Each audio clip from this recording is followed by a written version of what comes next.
Sir, Maharashtra राज्य के हालिया पॉलिटिकल क्राइसिस को देखते हुए माननीय शरद पवार जी ने आप पर जो भरोसा जताया और आपको जो अहम जिम्मेदारी दी गई है इस वक्त महाराष्ट्र में, उसको लेकर आप क्या सोचते हैं और किस रणनीति से अब आप आगे चलेंगे? देखो, ऐसा है कि ये लड़ाई विचारधारा की है। ये आदमी ने अपने घर के आदमी को ये किया कि मैं विचारधारा से कॉम्प्रोमाइज नहीं करूंगा। उन्होंने ये कहा कि सत्ता मेरे लिए कोई बात नहीं है, पर अगर महाराष्ट्र की जो विचारधारा है, जिसको हम शिव शाहू फुले अंबेडकर की विचारधारा कहते हैं, जो डॉक्टर बाबा साहेब अंबेडकर के संविधान से जुड़ी हुई है, उन्होंने कहा कि ये विचारधारा मैं नहीं छोड़ सकता हूं, और जिनको विचारधारा नहीं पसंद वो चले जाए। जब बूढ़ा बाप ऐसा कहता है तो मेरी तो विचारधारा वही है, मैं हमेशा उनके ही नक्शे कदम पे चलते आ रहा हूं, तो मेरी विचारधारा तो संविधान के साथ ही है। मैं धर्मनिरपेक्ष भारत का पुजारी हूं, मैं उसकी पूजा करता हूं। सर, हालिया दिनों में जिस तरह से महाराष्ट्र के अलग अलग हिस्सों में जिस तरह से धार्मिक उन्माद भी फैला कुछ लोगों द्वारा, और आपको महाराष्ट्र की सेक्युलर आवाज कहा जाता है, तो लोग कह रहे हैं कि ये जितेंद्र आव्हाड के सेक्युलरिज्म पर भी निशाना बनाया जा रहा है, और जो हालिया पॉलिटिकल क्राइसिस जो हुआ है उसमें भी कुछ लोग दबे अल्फाज में आपको जिम्मेदार ठहरा रहे हैं, तो क्या कहेंगे सर इस ताल्लुक से? मेरे को क्या जिम्मेदार ठहराया? कौन है, किसने बात किया था ये पहली बार कि ये राज्य में दंगे फैलाए जाएंगे? किसने बोला था महाराष्ट्र में पहली बार? ये आदमी ने बोला था। जब बीजेपी के आला नेताओं ने बोला था ये सनसनी फैला रहा है, तब मैंने बोला था महाराष्ट्र की राजनीति खराब करने के लिए यहाँ पे दंगे किए जाएंगे, दंगे का माहौल तैयार किया जाएगा, ये मैंने बोला था। और हालात हुए, दंगे हुए, और आने वाले दिनों में और भी होगा, क्योंकि उनका जीतने का आसार ही कम दिख रहे हैं ना। लोगों को ये सब पसंद नहीं आ रहा है। ऐसे बूढ़े आदमी को अकेला छोड़ करके तुम सत्ता की तरफ जा रहे हो, तो तुम्हारे बाप से तुमको सत्ता पसंद है क्या? इस्लाम में क्या कहा जाता है? माँ बाप से कैसा बर्ताव करो जब वो बूढ़े होते हैं तब। मैं वही कर रहा हूं। मैं अगर चाहूं तो मेरे को भी करोड़ों रुपए मिल सकते हैं, पर मुझे पैसा नहीं चाहिए, मुझे सत्ता नहीं चाहिए, मुझे कोई लालच नहीं है। मैं मेरे विचारधारा को नहीं छोड़ूंगा। 400 लोगों का धर्मांतरण का प्रकरण आया अभी उत्तर प्रदेश से, कोई नहीं खड़ा हुआ, मैं खड़ा रहा। मुझे मालूम था कि मुंब्रा में ऐसा हो ही नहीं सकता है। आखिर पुलिस को बोलना पड़ा ना कि ऐसी एक भी केस नहीं है। मैं नहीं बोलता तो 40-50 मुसलमानों को उठा के लेके जाते थे। तो वक्त की बात रहती है, जब वक्त पे बोलना पड़ता है तो कोई नहीं बोलता है। बाद में जितेंद्र आव्हाड को बोलने के लिए, गाली देने के लिए सब तैयार है, उसमें मेरे को फर्क भी नहीं करता है। लेकिन जहां वक्त आता है मुंब्रा के अड़चन की, तब कौन बात करता है? इसलिए मुझे कोई फर्क नहीं गिरता है क्या बोलते हैं, कौन क्या बोलते हैं, उससे कोई मुझे लेना देना नहीं है। मैं किसी से जबान से भी नहीं लगता हूं कि महाराष्ट्र देख रहा हूं, महाराष्ट्र की लड़ाई देख रहा हूं, देश की लड़ाई देख रहा हूं। कुछ आपके जो करीबी साथी हुआ करते थे, काफी आपका पॉलिटिकल सपोर्ट रहा उनको, और किसी न किसी जगह पे जैसे आपके लिए भी उन्होंने बातें कही, आपको भी सपोर्ट किया, लेकिन कुछ लोग अब अजय दादा पवार के खेमे में चले गए और आपके खिलाफ ही वो आंदोलन भी कर रहे हैं, आपके जो हालिया दिनों में हुआ। हाँ, मैंने देखा मेरे फोटो को जूते से मार रहे थे, मेरे फोटो पे नाच रहे थे। तो ऐसी क्या बात होगी कि अचानक इस तरह से पलटी? उनको मोदी प्यारे लगने लगे तो मैं क्या करूं? उसको मोदी प्यारे लग रहे हैं, या जो आज तक पे साहिल जोशी ने कहा था कि एक मीटिंग हुई थी शरद पवार जी से और ये कहा गया था कि हम पर ईडी का दबाव आ रहा है, एनफोर्समेंट डायरेक्टरेट। मुझे ये नहीं मालूम, तो मेरे को क्या देना देना नहीं, उससे थाना क्या संबंध, उससे थाना क्या संबंध। पर मुझे अच्छा लगा जब मैंने देखा कि मेरे फोटो पे नाच रहे हैं, चप्पल मार रहे हैं, अच्छा मेरे को बना दिया। और आप ही के मुकाबले में अब खड़ा किया जा रहा है कि अब वो एमएलए इलेक्शन भी लड़ेंगे और मुकाबला देखो, ऐसा है, ये गणतंत्र है, this is democracy, fair democracy. किसको भी चुनाव लड़ने का अधिकार है ना। मैं थोड़ी बोल रहा हूँ किसको मत लड़ो, आखिर आवाम तय करेगी ना। और 15 साल में आवाम जितेंद्र आव्हाड के रग रग को जान चुकी है कि आदमी कब खड़ा रहता है, ये फ़ोन कब उठाता है, ये हॉस्पिटल में क्या करता है, इसने कैसे कैसे रास्ते बनाए, इसने क्या क्या किया।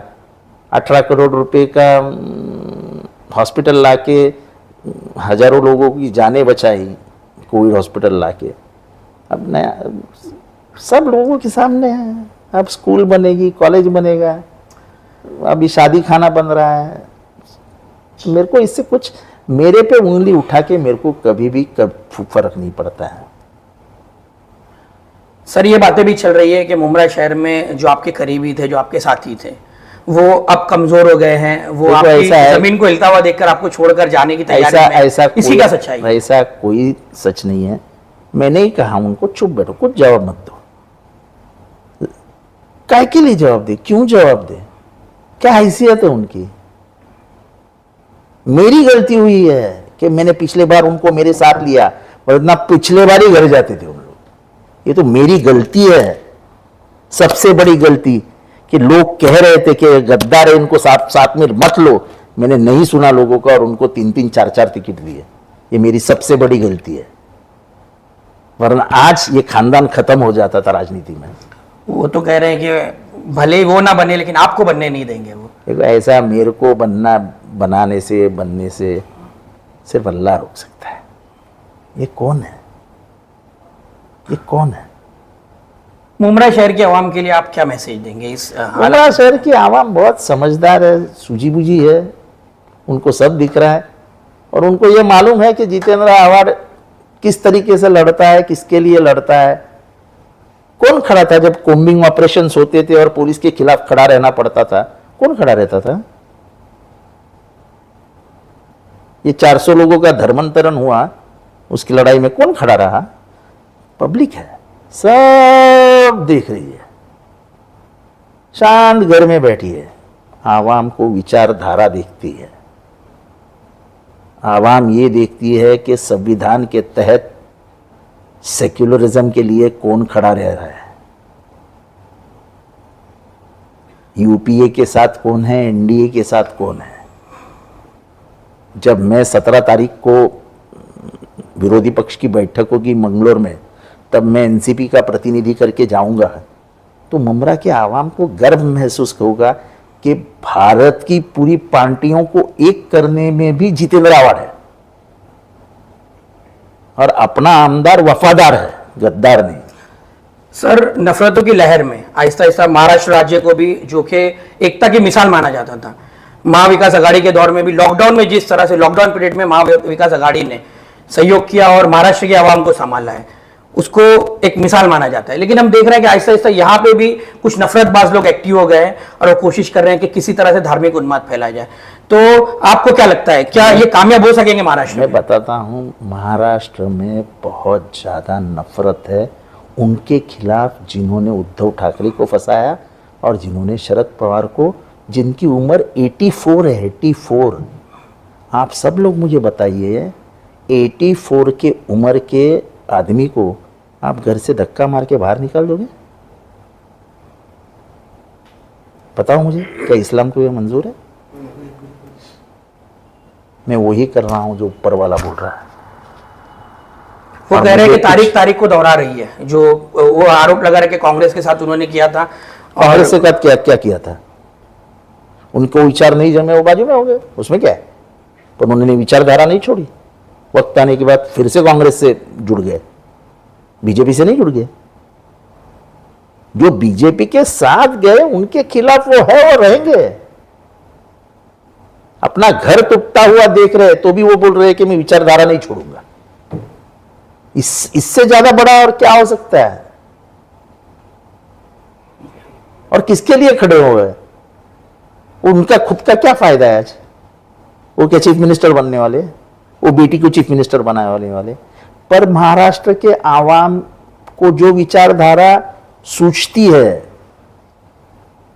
जो विचारधारा महाराष्ट्र को एक रख सकती है, वो विचारधारा फुले शाहू अंबेडकर की ही है और पवार साहब उसके लिए ही लड़ रहे हैं। वो खुद के घर के लिए नहीं लड़ रहे हैं, वो लड़ रहे तो जितेंद्र आव्हाड के भविष्य के लिए लड़ रहे, उसके बेटी के भविष्य के लिए लड़ रहे। ये जितनी भी हमारे, चाहे मुसलमान हो, चाहे सिख हो, चाहे हिंदू हो, चाहे दलित हो, ये सब भाई बहन एक रहे और संविधान के तहत इनको न्याय मिलता रहे, इसके लिए उनकी लड़ाई है। विकास विकास विकास विकास होते रहता है,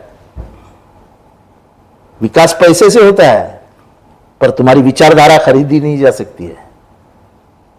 एक दिन जब विकास हो जाएगा और विचारधारा हट जाएगी, कहां जाओगे? कहां जाओगे? हिटलर ने भी यही कहा था कि मैं दुनिया बदल दूंगा, सोने की दुनिया बना दूंगा।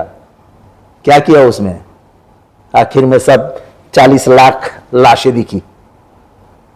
विकास, इसको विकास कहते हैं? लाशों के ऊपर तुम महल बनाओ तो उसको विकास नहीं कहते हैं। Thank you sir.